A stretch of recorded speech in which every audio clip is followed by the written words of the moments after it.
الحمد لله رب العالمين والصلاة والسلام على سيد الأنبياء والمرسلين وعلى آله وصحبه أجمعين وعلى من تبعهم بإحسان إلى يوم الدين. أما بعد فأعوذ بالله من الشيطان الرجيم. بسم الله الرحمن الرحيم. وعن معاذ الجهني قال رسول الله صلى الله عليه وسلم من قرأ القرآن وعمل بما فيه ألبس والداه تاجا يوم القيامة ضوءه أحسن من ضوء الشمس في بيوت الدنيا لو كانت فيكم فما ظنكم بالذي عمل بهذا رواه أحمد وأبو داود. حضرت معاذ جوہنی سے روایت ہے. جوہنی قبیلہ جوہینہ ایک مشہور قبیلہ عرب کا، اس کی طرف نسبت ہے. حضرت معاذ جوہنی سے روایت ہے، انہوں نے کہا کہ رسول اللہ صلی اللہ علیہ وسلم نے ارشاد فرمایا کہ جو شخص قرآن پڑھے اور اس کے احکام پر عمل کرے وعمل بما فیہ، ما سے مراد احکام و تعلیمات، تو اس کے والدین کو قیامت کے دن ایک ایسا تاج پہنایا جائے گا کہ جس کی روشنی دنیا کے گھروں میں سورج کی روشنی سے کہیں بہتر ہوگی اگر وہ سورج تمہارے درمیان ہو. کیا مطلب ہے کہ اگر فرض کر لو کہ سورج تمہارے گھروں میں اتر آئے، تمہارے دنیاوی گھروں میں، تو وہ گھر کتنے روشن ہوں گے؟ نہایت روشن ہوں گے. تو اللہ تبارک و تعالی ایک قرآن پڑھنے والے اور اس کے احکام پر عمل کرنے والے کے والدین کو اس کی برکت سے ایسا روشن تاج پہنائے گا قیامت کے دن کہ جس کی روشنی کے سامنے وہ سورج کی تابانی اور درخشانی بھی پھیکی اور مان پڑ جائے گی. فما ظنکم بالذی عمل بہذا، تو تمہارا کیا خیال ہے اس شخص کے بارے میں جس نے اس پر عمل کیا ہو؟ یہ تو والدین کو اس کے واسطے سے اور اس کے وسیلے سے یہ برکت ملے گی اور یہ درجہ ملے گا، تو خود اس کا درجہ کیا ہوگا اور اس کی شان کیا ہوگی، اسی سے اندازہ کر لیجیے. لیکن یہ کس کے لیے ہے؟ من قرأ القرآن وعمل بما فیہ. عام طور سے ہمارے مقررین اس کو سیدھے سیدھے بیان کر دیتے ہیں کہ وہ جو حافظ قرآن ہوتا ہے تو اس کے لیے اس کے والدین کو قیامت کے دن ایسا روشن تاج پہنایا جائے. پوری بات نہیں بتاتے ہیں. صرف یہ حافظ قرآن کی بات نہیں ہے، قرأ القرآن وعمل بما فیہ، دونوں باتیں ہونی چاہیے. عمل بھی اس کے احکام پر. جی یہاں تو من قرأ القرآن یہاں تو عام ہے، چاہے دیکھ کر پڑھے چاہے دل میں پڑھے، سب پڑھے، یہ عام ہے. آگے حفظ کے لیے الگ آ رہی ہیں، دوسری فضیلتیں آ رہی ہیں اس کے لیے. وان عقبۃ بن عامر قال سمعت رسول اللہ. میں یہ کہہ رہا ہوں کہ ہمارے خطبہ حضرات کہاں سے کہاں بات پہنچا دیتے ہیں. وان عقبۃ بن عامر قال سمعت رسول اللہ صلی اللہ علیہ وسلم يقول لو جعل القرآن في إهاب ثم ألقي في النار ما احترقا. حضرت عقبہ ابن عامر سے روایت ہے، انہوں نے کہا کہ میں نے اللہ کے رسول صلی اللہ علیہ وسلم کو یہ فرماتے ہوئے سنا کہ اگر قرآن کسی جلد میں اور کسی کھال میں کسی چمڑے میں رکھ دیا جاتا اور پھر اسے آگ میں ڈال دیا جاتا پھر بھی وہ نہ جلتا. قرآن کو کسی کھال میں رکھ دیا جائے اور پھر آگ میں ڈال دیا جائے تو پھر بھی نہ جلے. رواہ الدارمی، امام دارمی نے اسے روایت کیا. کیا مطلب ہے حدیث کا؟ محدثین کا اس پر اتفاق ہے کہ یہ بالکل عام نہیں ہے جی، اس لیے اس کی الگ الگ توجیہیں کی گئی ہیں۔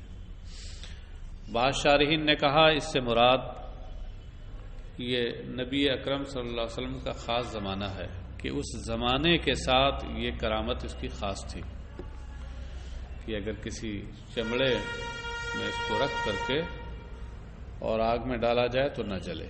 یہ سرکار علیہ الصلوۃ والسلام کے زمانے برکت نشان کی کرامت اور اس کی عظمت کی وجہ سے تھا ایسا۔ بعض لوگوں نے یہ تعویل کی کہ یہاں احاب جلد اور کھال مراد بول کر کے کھال والا مراد ہے، یعنی انسان بھی ہوتا ہے نا، جز بول کے کل مراد ہوتا ہے بطور مجاز مرسل۔ ہاں یعنی احاب سے مراد ذو احاب ہے، انسان ذو احاب، جلد والا انسان۔ اب مطلب کیا ہوا کہ اگر قرآن کسی انسان میں ہو، کسی انسان میں ہونے کا مطلب کیا ہے؟ اس کے دل میں ہو، یعنی اسے یاد ہو، اور پھر اسے نار دوزخ میں ڈالا جائے، محترقہ تو نہیں جلے گا، نار دوزخ اسے نہیں جلائے گی۔ تو یہ دو اور تعویلیں کی گئی ہیں، مگر وہ سب یہ دو تعویلیں مناسب معلوم ہوتی ہیں۔ ایسا ہو سکتا ہے کہ سرکار کے زمانے کے علاوہ کسی اور زمانے میں بھی اس طرح کی کرامت اور خرق عادت ظاہر ہو، یہ بعید نہیں ہے۔ بعض جگہوں پر اس طرح کے واقعات سننے میں آئے، کبھی زمانے قریب میں بھی کہ آگ لگی اور سب کچھ جل گیا، قرآن کریم یہاں رکھا تو نہیں جلا۔ ایسے اس طرح کے واقعات سننے میں آئے، لیکن یہ عام نہیں ہے بالکل۔ اللہ تبارک و تعالی کبھی کبھی اس طرح کے خوارق عادت کا ظہور فرماتا ہے لوگوں کی عبرت و نصیحت کے لیے بھی۔ رواہ الدارمی، امام دارمی نے اسے روایت کیا۔ وعن علی قال قال رسول اللہ صلی اللہ علیہ وسلم من قرأ القرآن فاستظہرہ فأحل حلالہ وحرم حرامہ ادخلہ اللہ الجنہ وشفعہ فی عشرۃ من اہل بیتہ کلہم قد وجبت لہ النار۔ رواہ احمد والترمذی وابن ماجہ والدارمی وقال الترمذی هذا حدیث غریب وحفص بن سلیمان الراوی لیس هو بالقوی یضعف فی الحدیث۔ حضرت علی رضی اللہ عنہ سے روایت ہے، انہوں نے کہا کہ اللہ کے رسول صلی اللہ علیہ وسلم نے ارشاد فرمایا کہ جو قرآن پڑھے فاستظہرہ اور پھر اسے یاد کر لے، زبانی یاد کر لے، فَأَحَلَّ حَلَالَهُ اور پھر اس کے حلال کو حلال اور حرام کو حرام جانے، یقین کرے، تو اللہ تبارک و تعالیٰ اسے جنت میں داخل کرے گا اور اس کے گھر کے 10 لوگوں کو کے بارے میں اس کی شفاعت قبول فرمائے گا۔ شفع یشفع، اس کا معنی کیا ہوتا ہے؟ شفاعت قبول کرنا۔ شفاع یشفع شفاعت کرنا، اور شفع اور تشفع کا معنی شفاعت قبول کرنا۔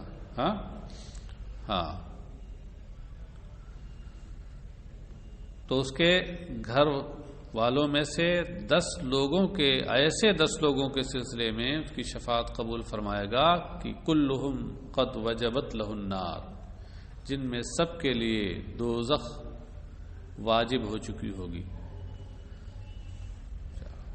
یعنی ان کی بدعملی کی وجہ سے دوزخ میں جانا ان کے لیے لازم ہو چکا ہوگا، لیکن اس حافظ قرآن اور عامل قرآن، اس حامل قرآن اور عامل قرآن کی برکت سے اللہ تبارک و تعالیٰ انہیں دوزخ سے کے بجائے جنت میں داخل فرمائے گا۔ تو یہاں بھی دیکھیے وہی ہے، من قرأ القرآن فاستظہرہ فاحل حلالہ وحرم حرامہ، یہ بھی یعنی اس کا بھی تعلق عمل سے ہے، عقیدہ اور عمل دونوں سے ہے. صرف اتنا نہیں ہے کہ بس یاد کر لیا بس ہو گیا سب، اور چاہے پھر ایک دم بدعملی رہے، نماز چھوڑتے رہیں، زکوٰۃ چھوڑتے رہیں، قرآن کے احکام پر، اسلامی احکام پر عمل پیرا نہ ہو، پھر بھی یہی فضیلت ہو، ایسا نہیں.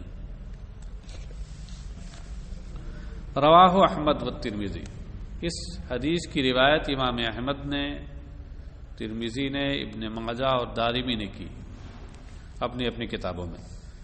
وقالت ترمذی ھذا حدیث غریب، امام ترمذی نے کہا یہ غریب حدیث ہے، اور حفص ابن سلیمان راوی قوی نہیں ہے، حدیث کے معاملے میں انہیں ضعیف سمجھا جاتا ہے، ضعیف قرار دیا جاتا ہے. تو اس کا حاصل زیادہ سے زیادہ یہ ہوا کہ یہ حدیث ضعیف ہے. اور چونکہ اس کا تعلق فضائل اعمال سے ہے، کیونکہ یہ اعمال کی فضیلت کے تعلق سے، اور فضائل اعمال کے باب میں بالاتفاق حدیث ضعیف معتبر ہے. اس لیے اس کے ضعف کی وجہ سے کوئی ایسا فرق نہیں پڑے گا.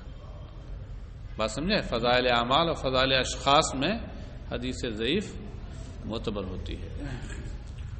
وعن ابی ہریرہ قال قال رسول اللہ صلی اللہ علیہ وسلم لأبی بن کعب کیف تقرأ فی الصلاة فقرأ ام القرآن فقال رسول اللہ صلی اللہ علیہ وسلم والذی نفسی بیدہ ما انزلت فی التوراة ولا فی الانجیل ولا فی الزبور ولا فی الفرقان مثلها وإنها 7 من المثانی والقرآن العظیم الذي اعطيته رواه الترمذي وروى الدارمي من قوله ما انزلت ولم يذكر ابي بن كعب وقال الترمذي هذا حديث حسن صحيح. حضرت ابو ہریرہ رضی اللہ عنہ سے روایت ہے، انہوں نے کہا کہ رسول اللہ صلی اللہ علیہ وسلم نے حضرت ابی بن کعب سے ارشاد فرمایا کہ نماز میں تم کس طرح قرات کرتے ہو. کیف تقرؤ فی الصلاۃ، نماز میں تم کس طریقے سے قرات کرتے ہو. فقرأ ام القرآن، تو انہوں نے ام القرآن، سورہ ام القرآن کی قرات کی. ام القرآن سورہ فاتحہ کے ناموں میں سے ایک نام ہے. تو رسول اللہ صلی اللہ علیہ وسلم نے ارشاد فرمایا، اس ذات کی قسم جس کے دست قدرت میں میری جان ہے، توریت میں، انجیل میں، زبور میں، قرآن میں اس جیسی کوئی سورہ نازل نہیں ہوئی. ما انزلت مثلها، مثلها یہ انزلت کا نائب فاعل ہے. اور آپ سوچتے ہوں گے کہ مثل جب نائب فاعل ہے، مضاف مضاف الیہ میں اصل تو مضاف ہوتا ہے، اور مثل مذکر ہے، تو پھر انزلت کیوں آیا؟ انزلہ ہونا چاہیے تھا. دراصل مثل بظاہر یہاں نائب فاعل ہے، لیکن در حقیقت یہ نائب فاعل کی صفت ہے. اصل میں کیا ہے کہ ما انزلت سورتم مثلها، ما انزلت سورتم مثلها، یعنی ما انزلت سورتم مثل هذه السورہ. اور سورتن بہرحال مؤنث ہے، اس سے انزلت لایا گیا. اچھا، وَإِنَّهَا 7 من المثانی والقرآن العظیم، اور یہ 7 مکرر آیتیں ہیں، یا یہ ترجمہ کیجئے کہ یہ 7 مثانی ہیں اور قرآن عظیم ہے جو مجھے دی گئی، جو مجھے عطا کی گئی. اب یہاں 7 من المثانی، اس سے پہلے گزر چکا ہے لفظ، وہاں تشریح میں کر چکا ہوں کہ 7 من المثانی، مثانی مثنا کی جمع ہے، اور مثنا کا معنی ہوتا ہے 2 اور کبھی کبھی مکرر کے معنی میں بھی ہوتا ہے، جس کی تکرار کی جائے، جس کو دہرایا جائے. تو 7 من المثانی کا مطلب یہ ہوا کہ 7 ایسی آیتیں ہیں جنہیں دہرایا جاتا ہے، بار بار پڑھا جاتا ہے. تو ظاہر سی بات ہے کہ سورہ فاتحہ کثرت سے اسے دہرایا اور بار بار پڑھا جاتا ہے، نماز میں بھی، نماز کے باہر بھی. نماز میں تو دیکھیے ہر رکعت میں اس کو پڑھنا ہے تو دہرایا جاتا ہے. اچھا، اور یہ بھی ہو سکتا ہے کہ یہ مسانی ثنا سے بنا ہو، ایک قول یہ بھی ہے، تو مطلب یہ ہوا کہ یہ 7 آیتیں وہ ہیں کہ جو اللہ کی مدح و حمد و ثنا پر مشتمل ہے، جی حمد الہی پر مشتمل ہے، یہ بھی قول ہے۔ اور اس کو قرآن عظیم کہا گیا، حالانکہ یہ پورا قرآن نہیں ہے بلکہ قرآن کا ایک جز ہے، تو یہ بطور مجاز مرسل ہوگا کہ جز پر کل کا اطلاق کیا گیا۔ ہاں یہاں علاقہ کیا ہوگا قرآن العظیم میں؟ کلیت کا علاقہ ہے، یہ کل ہے بولا گیا ہے اور جز مراد دیا گیا ہے، تو علاقہ کلیت کا ہے۔ آپ نے بلاغت الواضحہ میں پڑھا ہوگا نا مجاز مرسل کا بیان؟ ہاں ارے لگتا ہے پڑھا ہی نہیں۔ اس میں بتایا گیا نا کہ کبھی کبھی ایسا ہوتا ہے کہ لفظ بولا جاتا ہے اور اس کا معنی موضوع لہو مراد نہیں ہوتا، معنی موضوع لہو کے علاوہ کوئی دوسرا معنی مراد ہوتا ہے، مگر معنی موضوع لہو اور اس معنی مراد میں کے درمیان کوئی تعلق ہوتا ہے، کوئی علاقہ ہوتا ہے۔ تو یہ دیکھا جائے کہ یہ علاقہ تشبیہ کا ہے یا غیر تشبیہ کا۔ اگر تشبیہ کا علاقہ ہے تو اسی کو استعارہ کہتے ہیں، اور اگر تشبیہ کے علاوہ کوئی اور تعلق ہے تو اس کو مجاز مرسل کہتے ہیں۔ وہ تشبیہ کے علاوہ اور کون کون تعلقات ہیں آپ نے اپنی کتاب میں چند تعلقات پڑھے ہوں گے، ان میں سے ایک ہے کلیت کا تعلق، ایک ہے جزیت کا تعلق۔ کلیت کا تعلق ہونے کا مطلب یہ ہے کہ کل بولا جائے اور جز مراد لیا جائے۔ قرآن العظیم یہ کل ہے اور مراد لیا گیا اس کا جز۔ امام ترمذی نے اس کو روایت کیا، اور امام یعنی ترمذی نے تو اس طرح پوری روایت کی جو یہاں پر ہے، مگر امام دارمی نے اس کو روایت کیا سرکار کے ارشاد ما انزلت سے۔ اس میں یہاں تو ہے کہ سرکار نے ابی ابن کعب سے کہا کیف تقرؤ فی الصلاۃ فقرأ ام القرآن فقال رسول اللہ صلی اللہ علیہ وسلم والذی نفسی بیدہ، یہاں تک۔ لیکن دارمی نے جو روایت کیا ہے وہ سیدھے یہاں ما انزلت فی التوراۃ ولا فی الانجیل، یہیں سے، اس سے پہلے کا کچھ روایت نہیں کیا۔ امام دارمی نے کہ قول ما انزلت سے اس کو روایت کیا۔ ولم یذکر ابی ابن کعب، اور ابی ابن کعب کا ذکر نہیں کیا۔ اس میں ہے نا کہ سرکار نے ابی ابن کعب سے کہا تو یہ ہوا وہ ہوا، یہ اس کا ذکر نہیں کیا انہوں نے۔ وقال الترمذی ھذا حدیث حسن صحیح، امام ترمذی نے کہا کہ یہ حدیث حسن صحیح ہے۔ صحیح سب سے اعلیٰ درجہ ہوتا ہے حدیث کا، پھر اس کے بعد دوسرا درجہ حسن کا ہوتا ہے۔ ہاں تو یہ کہہ رہے ہیں کہ حدیث کے بارے میں کہ حسن صحیح، اس کا کیا مطلب ہے؟ اصول حدیث میں آپ نے پڑھا ہوگا مقدمہ مشکات میں کہ امام ترمذی جب کسی کے بارے میں کسی حدیث کے بارے میں یہ کہتے ہیں تو اس کا کیا مطلب ہوتا ہے؟ اس کا ایک مطلب یہ ہوتا ہے کہ یہ 2 سندوں سے مروی ہے، ایک سند سے حسن ہے، دوسری سند سے صحیح ہے۔ یا کبھی یہ مطلب ہوتا ہے کہ یہ اپنی ذات کے اعتبار سے حسن ہے، ہاں مگر ترقی کر کے اس صحیح کے درجے کو پہنچ گئی، یعنی حسن لذاتہ ہی صحیح لغیرہ ہی ہے۔ حسن لذاتہ ہی اپنی ذات کے اعتبار سے حسن ہے، لیکن کبھی کبھی ایسا ہوتا ہے کہ مختلف سندوں سے مروی ہونے کی وجہ سے پھر وہ حدیث جو حسن لذاتی ہوتی ہے وہ ترقی کر کے صحیح تک پہنچ جاتی، صحیح لغیری ہو جاتی۔ تو ایسا ہو سکتا ہے کہ ایک حدیث حسن لذاتی ہی ہو اور صحیح لغیری ہو۔ اور بھی مختلف اس کے مطالب بتائے گئے ہیں، یہاں بس 2 مطلب آ جاتے ہیں۔ چلیے صاحب، وعنہ قال قال رسول اللہ صلی اللہ علیہ وسلم تعلموا القرآن فقرؤوه فإن مثل القرآن لمن تعلم فقرأ وقام به كمثل جراب محشو مسكا تفوح ريحه كل مكان ومثل من تعلمه فرقد وهو في جوفه كمثل جراب أوكي على مسك، رواہ الترمذی والنسائی وابن ماجہ۔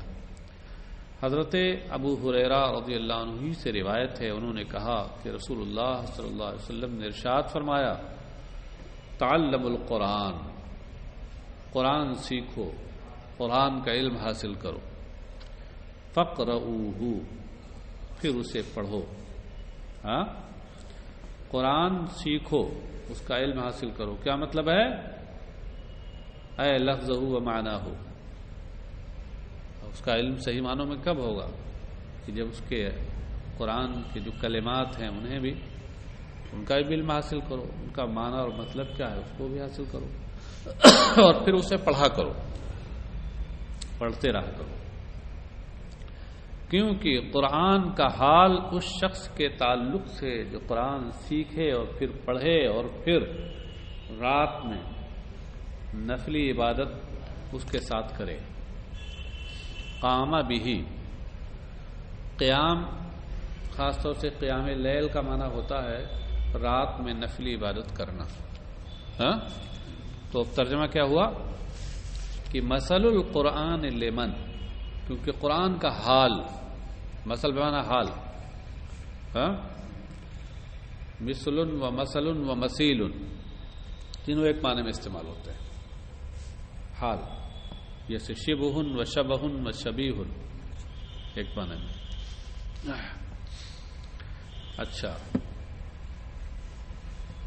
قرآن کا حال اس شخص کے لیے کہ جو قرآن کا علم حاصل کرے، پھر اسے پڑھے اور اس کے ساتھ نفلی عبادت کرے،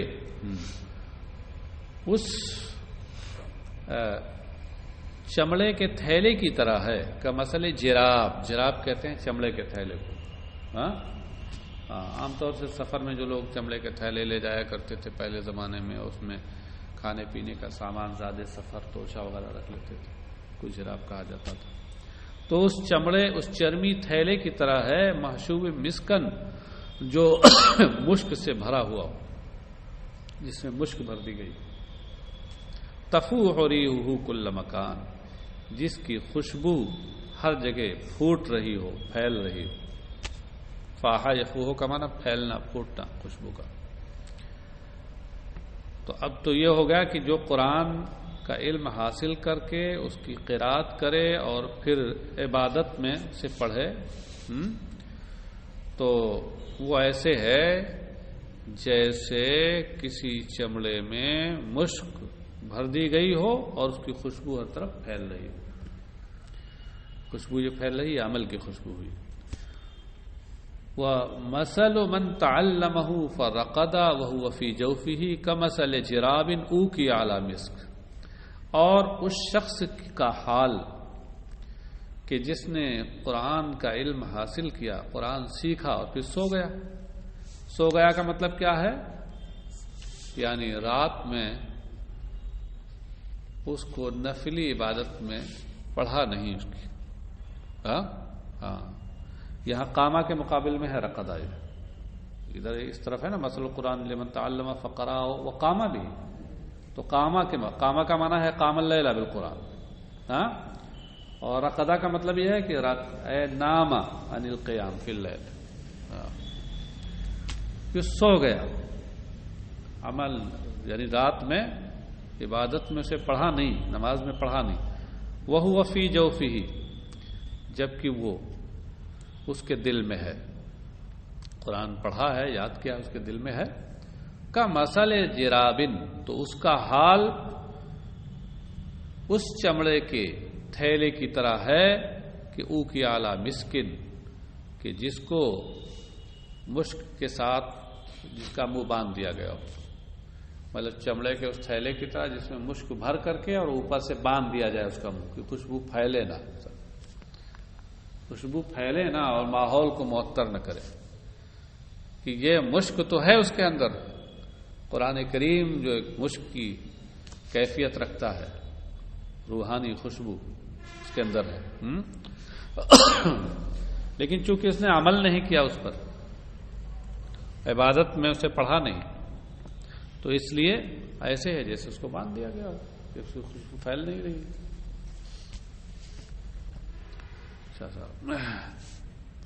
امام ترمذی، نسائی، ابن ماجہ نے اسے روایت کیا. یہ مختلف فضیلتیں ہیں قرآن کریم کی، ان کو مختلف طریقے سے سمجھایا گیا ہے. کہیں کوئی تمثیل ہے، کہیں کوئی مثال پیش کی گئی ہے. وعنہ قال قال رسول اللہ صلی اللہ علیہ وسلم من قرأ حامیم المؤمن الیہ المصیر وآیت الکرسی حین یصبح حفظ بہما حتی یمسی ومن قرأ بہما حین یمسی حفظ بہما حتی یصبح رواہ الترمذی والدارمی وقال الترمذی ھذا حدیث غریب۔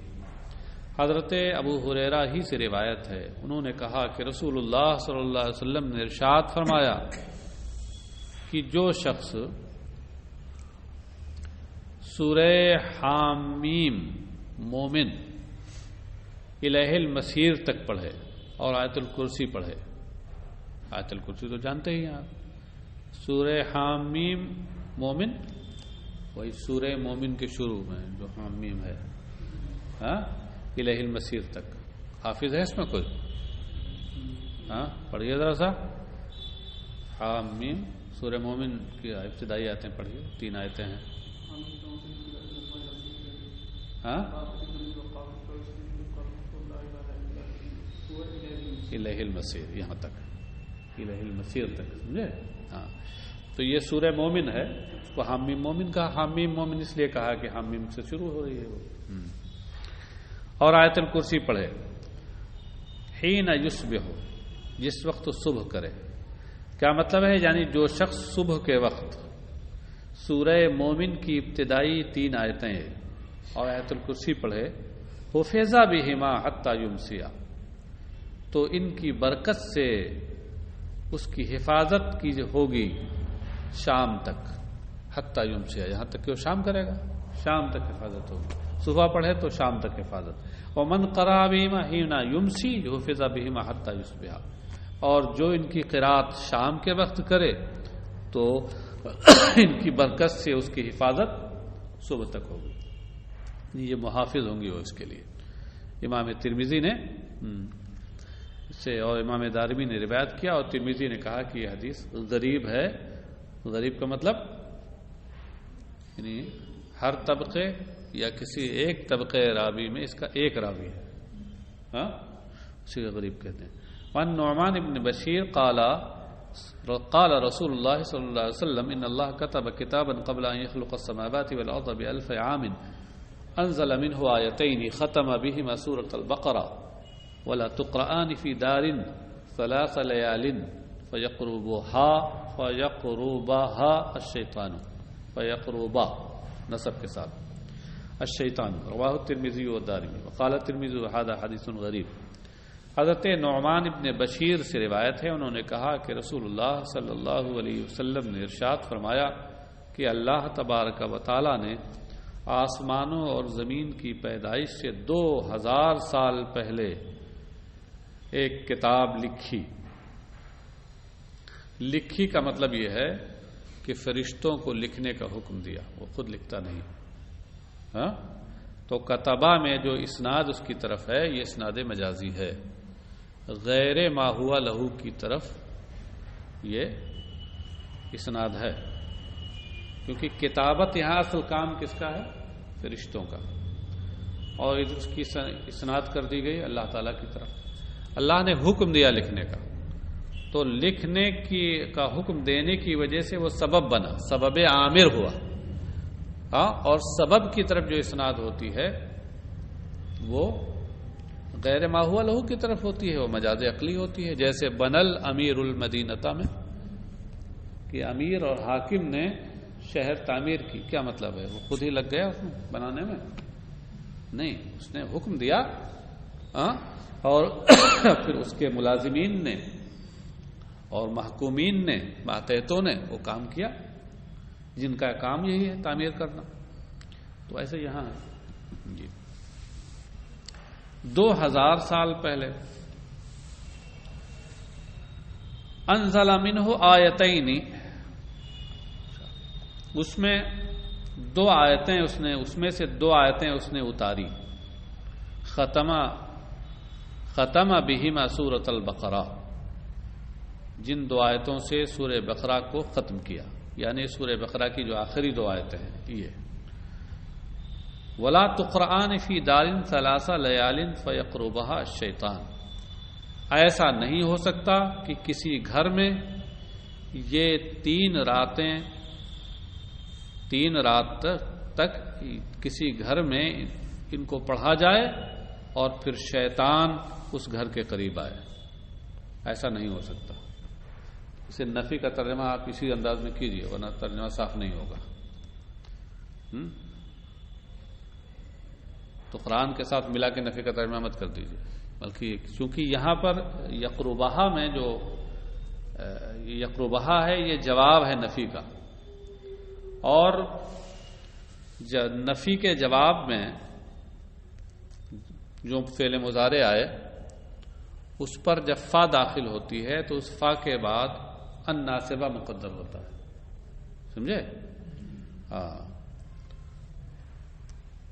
تو ترجمہ یہ ہوگا کہ ایسا نہیں ہو سکتا کہ کسی گھر میں 3 رات اسے پڑھا جائے اور پھر شیطان اس گھر کے قریب آئے. سمجھ میں آ گئی بات؟ تو یہ تو خیر اس کی ایک فضیلت ہوئی. یہاں ایک چیز قابل غور یہ ہے کہ یہ کہا گیا بِأَلْفِ عام کہ آسمانوں اور زمین کی تخلیق سے 2000 سال پہلے اللہ نے اس کے لکھنے کا فرشتوں کو حکم دیا تھا، جبکہ ایک روایت میں یہ آیا ہے کہ اللہ تبارک و تعالی نے 50,000 سال پہلے تخلیق سے 50,000 سال پہلے اللہ نے مخلوق کی تقدیریں لکھ دی.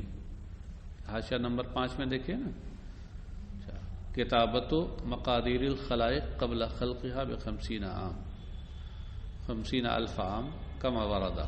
ہاں، تو ایک حدیث میں آیا ہے کہ اللہ تبارک تعالیٰ نے آسمان و زمین کی تخلیق سے 50,000 سال پہلے تمام مخلوق کی تقدیریں لکھ دی، اور یہاں کہا جا رہا ہے 2000 سال پہلے. تو بظاہر تعارض ہے اس میں، مگر غور کیجئے تو تعارض نہیں ہے. دونوں میں تعارض کیوں نہیں ہے؟ کیوں؟ اس لیے کہ وہاں مسئلہ اس حدیث میں جو ہے وہ تقدیروں کے لکھنے کا مسئلہ ہے اور یہاں آیت کے لکھنے کا مسئلہ ہے. تو دونوں الگ الگ چیز ہوگی، تو کہاں تعارض ہوا؟ تعارض اور تناقض کے لیے تو 8 طرح سے وحدت چاہیے. اگر 8 وحدتوں میں سے 8 طرح کی یکسانیتوں میں سے کوئی ایک بھی نہیں ہے تو تناقض اور تعارض نہیں ہوگا. منطق میں پڑھا ہوگا آپ نے کہ در تناقض حشت وحدت شرط داں وحدت موضوع و محمول و مکان وحدت و شرط و اضافت جزو و کل قوت و فعل در آخر زمان. 8 چیزوں میں وحدت ہونی چاہیے تب تناقض ہوتا ہے، تعارض ہوتا ہے. اگر ایک بھی اس میں نہیں پائی گئی تو ایسی صورت میں تناقض اور تعارض نہیں ہوتا ہے. یہاں تو بالکل کھلی بات ہے کہ وحدت نہیں پائی جا رہی. بات سمجھ میں آ گئی؟ اچھا، یہ اس کی آخری 2 آیتیں کون ہیں؟ وہی آمن اور رسول سے لے کر آخر تک، آمن اور رسول سے لے کر کے سورہ بقرہ کے آخر تک یہ 2 آیتیں ہیں. وعن ابی الدرداء قال قال رسول اللہ صلی اللہ علیہ وسلم من قرأ 3 آیات من اول الکہف عصم من فتنة الدجال رواہ الترمذی وقال هذا حدیث حسن صحیح. حضرت ابو الدرداء رضی اللہ عنہ سے روایت ہے، انہوں نے کہا کہ رسول اللہ صلی اللہ علیہ وسلم نے ارشاد فرمایا کہ جس نے سورہ کہف کی 3 آیتیں پڑھیں تو اسے فتنہ دجال سے محفوظ رکھا جائے گا. اس سے پہلے فصل اول میں ایک حدیث گزری ہے، اس میں یہ ہے کہ جس نے سورہ کہف کی ابتدائی 10 آیتیں پڑھیں تو اسے دجال سے محفوظ رکھا جائے گا. وہاں دجال کا لفظ ہے صرف. وہیں میں نے کہا تھا کہ دیکھیں ایک روایت آگے آ رہی ہے جس میں فتنہ کا لفظ ہے، اور ایک روایت دوسری روایت کے لیے، ایک حدیث دوسری حدیث کے لیے تشریح و توضیح ہوتی ہے. تو یہاں فتنہ ہے وہاں نہیں ہے تو وہاں فتنہ محذوف مانا جائے گا. اب رہ گئی یہ بات کہ اس میں 3 آیتوں کا ذکر ہے اور وہاں 10 آیتوں کا ذکر ہے. تو زیادہ امکان یہ ہے کہ پہلے ایسا رہا ہو کہ یہ حفاظت فتنہ دجال سے، اس حفاظت کا جو حکم ہے وہ 10 آیتوں کے پڑھنے پہ نازل ہوا، پھر اللہ نے اور کرم فرمایا اپنے بندوں پر اور یہ حکم نازل فرما دیا کہ 3 ہی آیتیں پڑھ دے تو فتنہ دجال سے حفاظت ہو جائے گی. اس طرح دونوں میں تطبیق ہو جائے گی. امام ترمذی نے اسے روایت کیا اور کہا یہ حدیث حسن صحیح ہے۔ وعن انس قال قال رسول اللہ صلی اللہ علیہ وسلم ان لكل شيء قلبا وقلب القرآن یاسین ومن قرأ یاسین كتب اللہ له بقراءتها قراءة القرآن 10 مرات رواہ الترمذی والدارمی وقال الترمذی وهذا حدیث غریب۔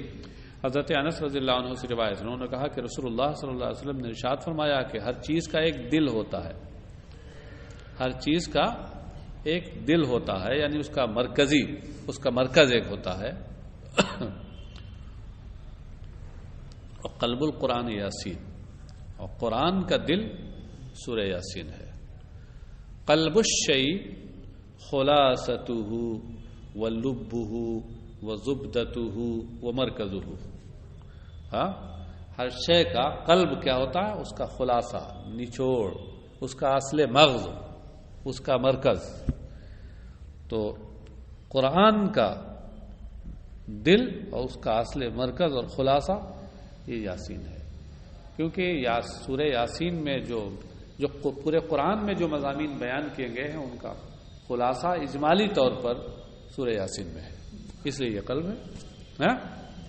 جی، ومن قرأ یاسین کتب اللہ بقراءتها قراءۃ القرآن 10 مرات، جو سورہ یاسین کی قراءت کرے، اسے پڑھے، تو اللہ تبارک تعالیٰ اس کے پڑھنے کی برکت سے اسے 10 مرتبہ قرآن پڑھنے کا ثواب اس کے لیے لکھے گا۔ لکھے گا کا مطلب وہی ہے، لکھنے کا حکم کا فرشتوں کو۔ ہاں، رواہ الترمذی و دارمی، امام ترمذی اور دارمی نے اسے روایت کیا اور امام ترمذی نے کہا یہ حدیث غریب ہے۔ بات تو سب واضح ہے۔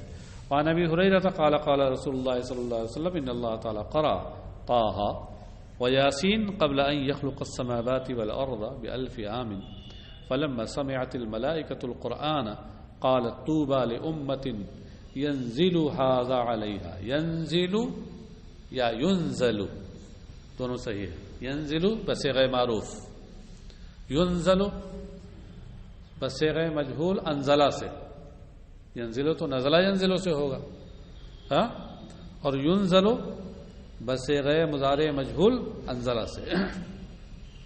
ینزلو هذا علیہا وطوبى لأجواف تحمل هذا وطوبى لألسنة تتكلم بهذا رواہ الدارمی۔ حضرت ابو ہریرہ رضی اللہ عنہ سے روایت ہے، انہوں نے کہا کہ رسول اللہ صلی اللہ علیہ وسلم نے ارشاد فرمایا کہ یقیناً اللہ تبارک و تعالی نے آسمانوں اور زمین کی تخلیق سے 1000 سال پہلے سورہ طٰہٰ اور سورہ یاسین کی قرات کی۔ قرات کرنا اس کا کام تو ہے نہیں، مراد یہ ہے کہ سورہ طٰہٰ اور سورہ یاسین کو لوح محفوظ میں ثبت فرمایا اس نے، اور اس کا فرشتوں کے سامنے اس کے اظہار کا حکم دیا، کیونکہ یہ تو کلام الہی ہے جو ازلی ہے، تو یہاں مراد یہ ہے کہ فرشتوں کے سامنے اس کا اظہار کیا، لوح محفوظ میں لکھ دیا۔ جو فرشتوں کے سامنے اظہار ہوا تو فرشتوں کو معلوم ہوا کیا چیز ہے۔ فلما سمعت الملائکہ القرآن، تو جب ملائکہ نے قرآن سنا۔ اچھا، اب یہ بھی ہو سکتا ہے، قرآ کا ایک معنی تو یہ بھی ہو سکتا ہے کہ اللہ تبارک و تعالیٰ نے کسی فرشتے کو اس کے پڑھنے کا حکم دیا، قرآ کا ایک مطلب یہ بھی ہو سکتا ہے، ہاں۔ اور یہ معنی اگر لیا جائے تو سمعت الملائکہ، سمعہ سے اس کا مطابقت زیادہ ہو جائے گی، ہاں، کہ اللہ نے فرشتوں کو حکم دیا، ایک فرشتے کو حکم دیا کہ اس کو پڑھے، تو جب دیگر فرشتوں نے قرآن سنا، قالت طوبى، تو انہوں نے کہا طوبى لأمة۔ اب یہاں قرآن سنا اور اوپر ہے یہ ہے کہ طٰہٰ اور یاسین کے پڑھنے کا حکم دیا۔ طٰہٰ اور یاسین یہ قرآن ہی تو ہیں، قرآن کا جز ہے، جز پر کل کا اطلاق کیا گیا ہے بطریق مجاز مرسل۔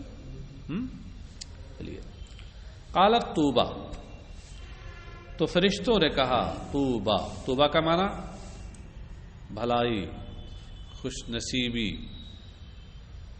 کامرانی، سرخروئی ہے۔ فرمایا کہ کامیابی و کامرانی ہے، سعادت و سرخروئی ہے اس امت کے لیے کہ جس امت پر یہ نازل ہو، جس امت پر یہ نازل ہو، ینزل ہو پڑھیں تب، اور ینزل ہو جس امت پہ اس کو نازل کیا جائے گا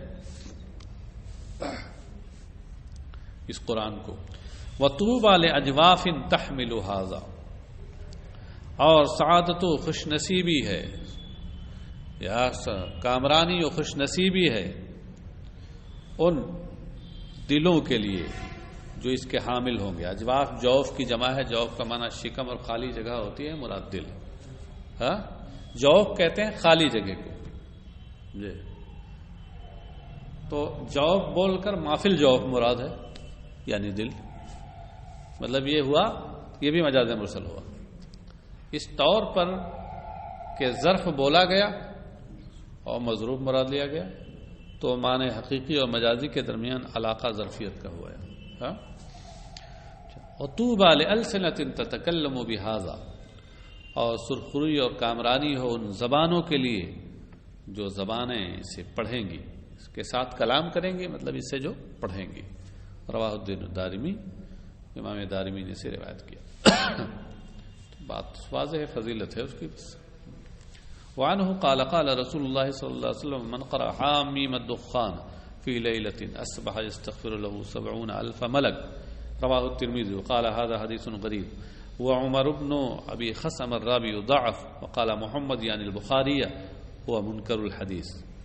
حضرت ابو ہریرہ ہی سے روایت ہے، انہوں نے کہا کہ رسول اللہ صلی اللہ علیہ وسلم نے ارشاد فرمایا کہ جس نے کسی رات میں سورہ حامیم دخان پڑھی تو اس حال میں وہ صبح کرے گا کہ 70,000 فرشتے اس کے لیے دعائے مغفرت کر رہے ہوں گے.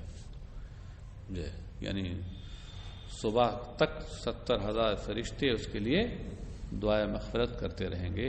یہ سورہ حامیم دخان پڑھنے کی یہ فضیلت ہے. ہاں مطلب جب سے پڑھے گا اس وقت سے لے کر صبح تک. امام ترمذی نے اسے روایت کیا اور کہا کہ یہ حدیث غریب ہے، اور عمر ابن ابی خصام راوی انہیں ضعیف قرار دیا جاتا ہے. ہاں ضعفاء میں ان کا شمار ہوتا ہے. اور محمد نے کہا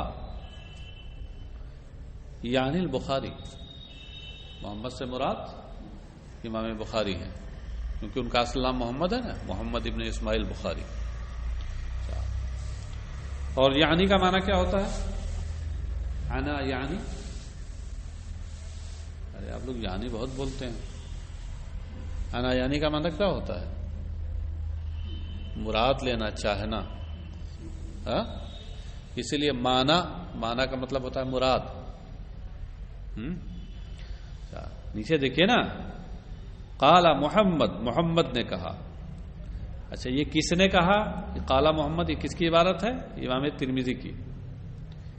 ترمذی نے یہ بات کہی کہ ھذا حدیث غریب وعمر بن ابی خصم راوی یضاف وقال محمد. یہ قال محمد یہ بھی قول ہے امام ترمذی کا. امام ترمذی نے کہا کہ قال محمد. اب امام ترمذی کی محمد سے کیا مراد ہے؟ کہتے ہیں یعنی البخاری، یعنی یرید الترمذی وہ محمد البخاری. مطلب یہ ہوا کہ امام ترمذی یہاں محمد سے امام بخاری کو مراد لے رہے ہیں. حاصل کیا ہوا کہ امام بخاری نے فرمایا کہ وہ منکر الحدیث، یہ منکر الحدیث ہے. یہ راوی منکر الحدیث ہیں، اور منکر الحدیث جو راوی ہوتے ہیں ان کی حدیث ضعیف قرار دی جاتی ہے، اور ضعف کا یہ بہت شدید ضعف کا یہ درجہ ہے.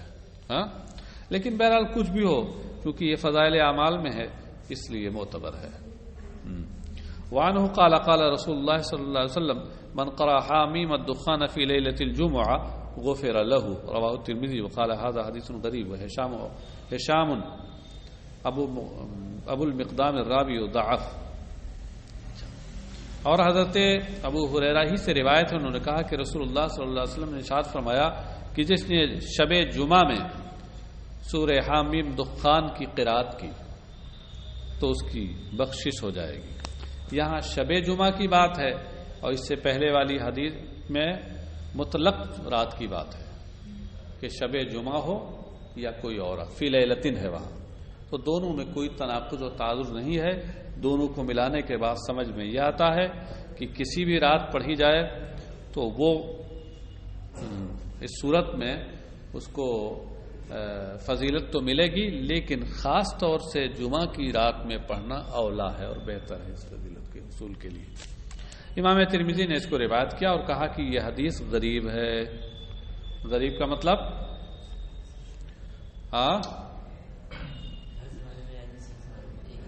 ہر طبقے یا کسی ایک طبقے میں اس کا ایک راوی رہا. کہتے ہیں ہشام ابو المقدام راوی یضاعف، انہیں ضعیف قرار دیا جاتا ہے. تو مطلب کیا ہوا کہنے کا کہ یہ حدیث غریب ہے اور ضعیف ہے. ایسا ہو سکتا ہے کہ حدیث غریب ہو اور ضعیف ہو، جیسے ایسا بھی ہو سکتا ہے کہ حدیث غریب ہو اور صحیح ہو، ایسا بھی ہو سکتا ہے کہ حدیث غریب اور حسن ہو. کیونکہ یہ ضعیف حسن صحیح یہ تقسیم دوسرے اعتبار سے ہے، اور غریب یعنی عزیز، یہ کہہ لیجیے کہ متواتر، مشہور، عزیز، غریب، یہ تقسیم دوسرے اعتبار سے ہے. راویوں کی تعداد کے اعتبار سے یہ تقسیم متواتر، مشہور، عزیز اور غریب کی طرف ہوتی ہے. اور راویوں کے اوصاف کے اعتبار سے تقسیم صحیح، حسن، ضعیف کی طرف ہوتی ہے. تو کہنے کا مطلب یہ ہوا کہ تعداد کے لحاظ سے راویوں کی تعداد میں چونکہ اس کا ایک راوی ایک ہے کسی طبقے یا ہر طبقے میں، تو اس لیے غریب ہوئی. اور وصف کے لحاظ سے دیکھا جائے تو اس کے راویوں میں سے ایک راوی ابو المقدام ہے، ہشام جن کا نام ہے، یہ ضعیف ہے. اس لیے دونوں عبارتوں میں کوئی تناقض نہیں ہے، تعارض نہیں ہے. بات سمجھ گئے؟ جہت بدل گئی. وعن الارباد ابن ساریہ ان النبی صلی اللہ علیہ وسلم كان يقرأ المسبحات قبل ان يرقد يقول ان فيهن آية خير من 1000 آية رواه الترمذي وابو داود ورواه الدارمي عن خالد بن معدان مرسلا وقال الترمذي هذا حديث حسن غريب. حضرت ارباز ابن ساریہ سے روایت ہے کہ نبی اکرم صلی اللہ علیہ وسلم سونے سے پہلے مسبحات سورتیں پڑھا کرتے تھے. مسبحات یہ آیتیں پڑھا کرتے تھے. مسبحات سے مراد وہ آیتیں ہیں کہ جن کا آغاز سبحان سے، تسبیح سے، سبحہ سے، یسبحو سے ہو، اس مادے سے ہو. سین بے ہے کا جو مادہ ہے، اس مادے سے جن کا آغاز اور جن کی ابتدا ہو وہ مسبحات کہلاتی ہیں. حاشیہ نمبر 8 میں دیکھیے کہا گیا ہے کہ اس سے مراد سورۃ الاسراء، سورۃ الحدید، سورۃ الحشر، سورہ صف، سورہ جمعہ، سورہ تغابن اور سورہ اعلی ہے. یہ مسبحات کہلاتی ہیں. تو یہ پڑھا کرتے تھے سونے سے پہلے. اور یہ ارشاد فرماتے کہ ان فیہن آیتن خیر من 1000 آیہ، کہ ان میں ایک ایسی آیت ہے جو 1000 آیتوں سے بہتر ہے. اب یہ آیت کون ہے اس کو سرکار نے واضح نہ فرمایا. تو ایسے ہی اس کا معاملہ ہے جیسے شب قدر کو کی تعین نہیں فرمائی، تاکہ لوگ اس کے حصول کے لیے مختلف طریقے اپنائیں اور زیادہ سے زیادہ عبادت کریں، شب بیداری کریں. اور جس طریقے سے ایک حدیث شریف میں آیا ہے کہ یقیناً جمعہ کے دن ایک ایسی گھڑی ہے جس میں دعا قبول ہوتی ہے، مگر اس کی تعین نہیں فرمائی. اس لیے تاکہ لوگ جمعہ کے دن زیادہ سے زیادہ اس کے جو اس کا حصول کرنا چاہے، اس کو حاصل کرنا چاہے، تو زیادہ سے زیادہ اس دن ذکر و عبادت کرے. ایسے یہاں اس میں بات سمجھ گئے؟ یہ حکمت ہے اس میں. امام ترمذی ابو داود نے اسے روایت کیا اور دارمی نے حضرت خالد ابن معدان سے اس کو مرسلن روایت کیا. ترمذی اور ابو داود نے تو اس کو متصلن روایت کیا، مرفوعاً، سرکار تک پہنچایا اس کو. اور خالد ابن معدان سے امام دارمی نے اس کو مرسلن روایت کیا. خالد ابن معدان یہ تابعی ہیں، اور تابعی نے صحابی کو چھوڑ کر کے سرکار سے روایت کیا سیدھے. تو یہ مرسل ہو گئی، ہے نا؟ اور اس سے اوپر جو روایت موجود ہے ترمذی اور ابو داؤد کی ہے تو یہ متصلا ہے۔ قال الترمذی ھذا حدیث حسن غریب، امام ترمذی نے کہا یہ حدیث حسن غریب ہے۔ حسن غریب کی تشریح ہو چکی ہے ابھی اس سے پہلے۔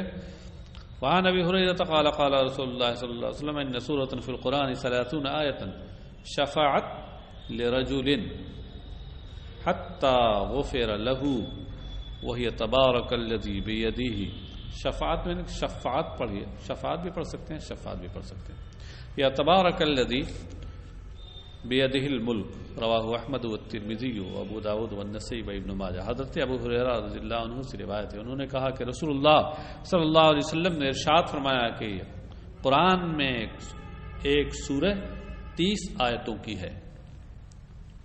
ہاں، قرآن میں ایک سورہ یہ 30 آیتوں والی ہے، اس نے ایک شخص کی شفاعت کی۔ ہاں، یہ شفاعت پڑھی آپ تب، اور یہ بھی ہو سکتا ہے کہ شفعت، ایک شخص کے بارے میں اس کی شفاعت قبول کی گئی، شفعت پڑھی تو دونوں طرح پڑھا گیا ہے۔ حتی غفر لہ، یہاں تک کہ اس کی مغفرت ہو گئی۔ اور یہ سورہ جو 30 آیتوں پر مشتمل ہے یہ کون سی ہے؟ یا تبارک الذی بیدہ الملک، سورہ ملک، یعنی 29ویں پارے کے شروع میں جو، تو یہ مغفرت کے لیے بہت ہی مؤثر یہ سورہ ہے، اس لیے اس کو پڑھنا چاہیے، اللہ توفیق دے تو سونے سے پہلے۔ رواہ احمد والترمذی وابو داود والنسائی وابن ماجہ۔ وعن ابن عباس قال ضرب بعض اصحاب النبي صلى الله عليه وسلم خباءه على قبر وهو لا يحسب انه قبر فاذا فيه انسان يقرأ سورة تبارك الذي بيده الملك حتى ختمها فاتى النبي صلى الله عليه وسلم فاخبره فقال النبي صلى الله عليه وسلم هي المانعة هي المنجية تنجيه من عذاب الله، رواه الترمذي وقال هذا حديث غريب۔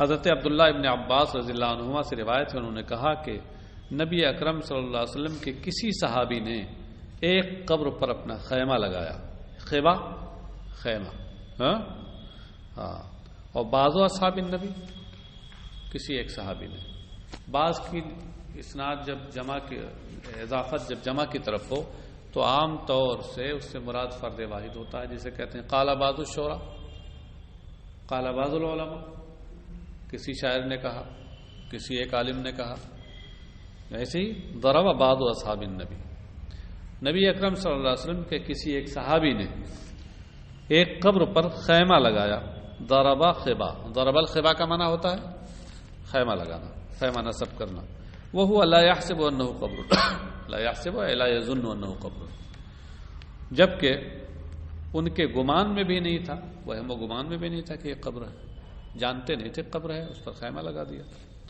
فَإِذَا فِيهِ إِنسَانٌ يَقْرَأُ سُورَةً، تو جب ہی انہوں نے سنا کہ اس میں ایک انسان سورہ تبارک الذی بیدہ الملک کی قرأت کر رہا ہے، حتی ختمہ، یہاں تک کہ اس سورہ کو اس نے ختم کیا، یعنی پورے سورہ اس نے پڑھی اسی۔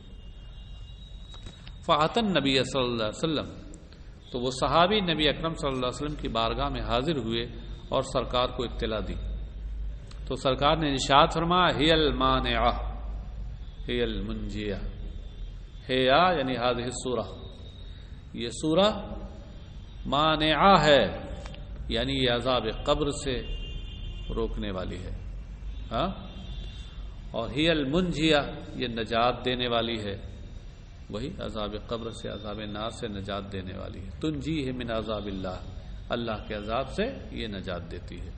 مطلب کہنے کا یہ ہے کہ وہ شخص جو وہاں جو آواز آ رہی تھی وہ صاحب قبر اس کا عامل تھا کہ اپنی زندگی میں سورہ ملک کو پڑھا کرتا تھا، تو اس کی برکت یہ ہے کہ اللہ تبارک و تعالیٰ نے اس کو عذاب قبر سے محفوظ رکھا، اور ساتھ ہی ساتھ اسے توفیق دی کہ اس برزخ میں، عالم برزخ میں جو اب دارالعمل نہیں ہے، لیکن توفیق دی کہ وہ وہاں بھی عبادت میں مصروف رہے اور تلاوت کرے۔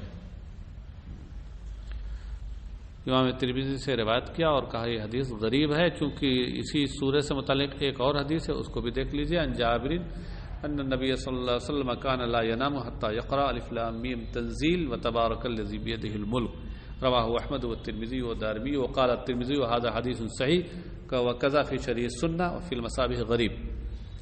حضرت جابر رضی اللہ عنہ سے روایت ہے کہ نبی اکرم صلی اللہ علیہ وسلم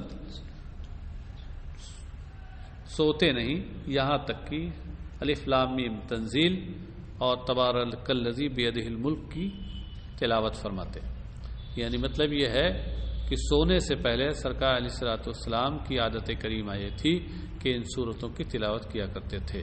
امام احمد، ترمذی اور دارمی نے اسے روایت کیا۔ امام ترمذی نے کہا یہ حدیث صحیح ہے، ترمذی نے حدیث کو صحیح قرار دیا۔ اب آگے کہتے ہیں صاحب مشکات کی وقضا فی شرح سنہ، اور شرح سنہ میں بھی ایسے ہی ہے کہ یہ حدیث صحیح ہے۔ ہاں، وفی المصابیح غریب، اور مصابیح السنہ جو مشکات المصابیح کا اصل ماخذ ہے اس میں یہ ہے کہ یہ غریب ہے حدیث۔ کہیں کوئی منافات نہیں دونوں میں، ایسا ہو سکتا ہے کہ کوئی حدیث ایک اعتبار سے غریب ہو اور دوسرے اعتبار سے صحیح ہو، جیسا کہ ابھی میں نے بتایا تھا کہ غرابت جو ہوتی ہے وہ راویوں کی تعداد سے اس کا تعلق ہے، ہاں، اور صحیح ہونا اور حسن ہونا اور ضعیف ہونا اس کا تعلق راویوں کے اوصاف سے ہے، اعداد و گنتیوں سے نہیں ہے، تو دونوں میں منافات نہیں ہے، اس سے دونوں اپنی جگہ پر صحیح ہے۔